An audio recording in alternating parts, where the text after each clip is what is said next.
Bonjour à tous et bienvenue sur Désabusés.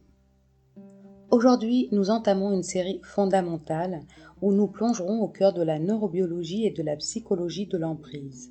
Qu'elle soit relationnelle, familiale, sectaire, religieuse ou liée au développement personnel, les mécanismes sont souvent similaires. Exactement. Mais avant d'aller plus loin, faisons une pause importante. Un mot pour vous qui nous écoutez. Nous allons parler du trauma vicariant. Le trauma vicariant, aussi appelé traumatisme secondaire ou par procuration, est l'impact psychologique causé par une exposition répétée à des récits de violence ou de souffrance, même quand on n'est pas la victime directe. C'est un phénomène réel et documenté. Si vous êtes en pleine prise de conscience, ou si vous accompagnez un proche, ce contenu peut réveiller des émotions intenses. Flashback, anxiété, sidération. Alors surtout, écoutez-vous. Faites des pauses. Vous n'êtes pas obligé d'absorber tout d'un coup. Si une émotion forte remonte, revenez au présent. Regardez autour de vous, sentez vos pieds au sol. Ce contenu est là pour éclairer et libérer, pas pour retraumatiser. Maintenant, une note essentielle avant d'aller plus loin.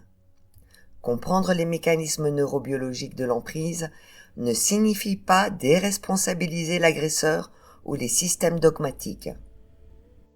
C'est un point crucial. La victime subit ces mécanismes involontairement. Son cerveau réagit, elle ne choisit pas. L'auteur de l'emprise, lui, met en place activement des stratégies de manipulation, que ce soit consciemment ou par apprentissage. C'est une différence fondamentale.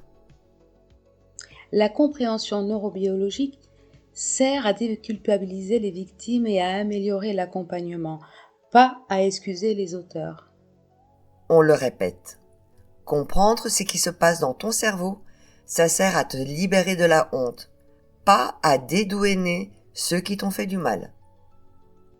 Tout à fait. Dans cette série, nous allons traverser 4 phases de l'emprise. Mais gardez en tête que c'est un modèle. Toutes les victimes ne vivent pas cela dans un ordre strict, ni même avec la même intensité. Il y a un spectre, mais même une forme atténuée reste de l'emprise.